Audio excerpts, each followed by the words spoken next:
अनिष्ट से बचने के लिए 2-3 बातें सुन लो।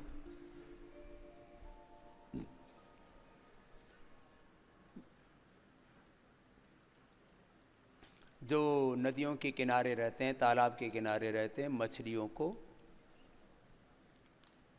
आटा डाल देते हैं, पंछियों को चुग्गा डाल देते हैं, किसी प्राणी की सेवा कर देते हैं, जो हवन कर लेते हैं, जो घर में दीपक जलाते हैं। ये पूरा हवन नहीं आता तो दीप यज्ञ तो आता है ना, दीप यज्ञ बहुत बहुत महत्वपूर्ण है। ये जो घरों में धूप बत्ती करते हैं ना, बोले दिया बत्ती कर दिया घर में, तो जो है उससे घर में अनिष्ट नहीं होगा। अब ये अनिष्ट किस किस रूप में होते हैं? सारी दुनिया में होते हैं, सारी दुनिया में अनिष्ट होते हैं, क्योंकि हम इस जगत के भौतिक और आध्यात्मिक सत्यों की समझ के साथ जीवन को नहीं जीते। दिया बत्ती कर दो, धूप बत्ती अगरबत्ती मुसलमान भी करते हैं, हिंदू भी करते हैं, ईसाई भी, और उनको बेचारों को और कुछ नहीं बताता तो कम से कम मोमबत्ती जलाते हैं। हमको पता है कि सुगंधित जलाना चाहिए तो हम सुगंधित चीजें जलाते हैं। मुसलमान भाई हमारे लोबान जलाते हैं, हम गूगल जलाते हैं।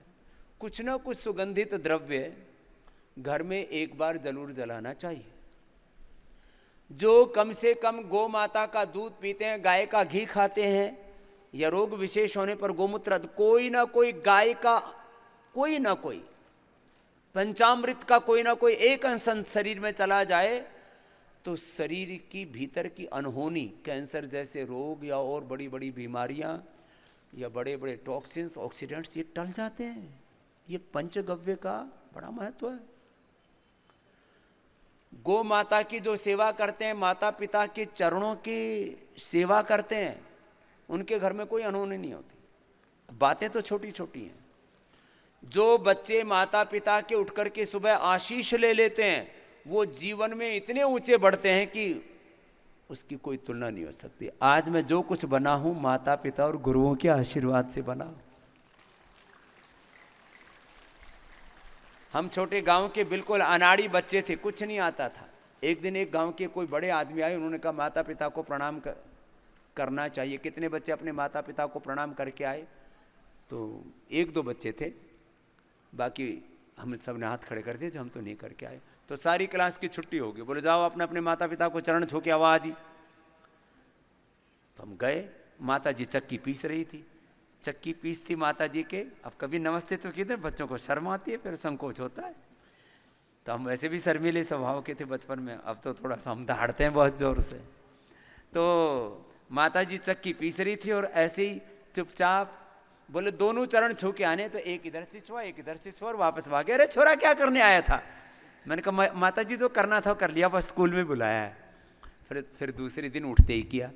बोले क्या करने आया था तू कल? मैंने कहा कल ये करने आया था, सबने कहा था नमस्ते करके आओ। माता पिता को नमस्ते करते हैं।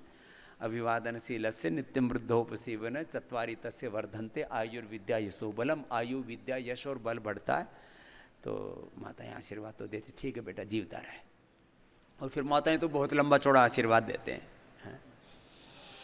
खैर, जो माता पिता के चरणों की सेवा करते हैं, उनकी आज्ञा का पालन करते हैं, और जो माता पिता के दिल को प्रसन्नता देते हैं, उनके ऊपर तो सारे जगत के आशीष बरसने लगते हैं। और जो माता पिता का दिल दुखाते हैं, माता पिता का दिल तोड़ते हैं और कहते मैं तो अपनी पत्नी की प्रसन्नता के लिए काम करता हूँ, वो खुश रह ही नहीं सकते। घर में तबाही होगी, जो कितनी बड़ी नौकरी धंधा घर परिवार बिजनेस व्यापार खड़ा कर लो, दुखी होंगे।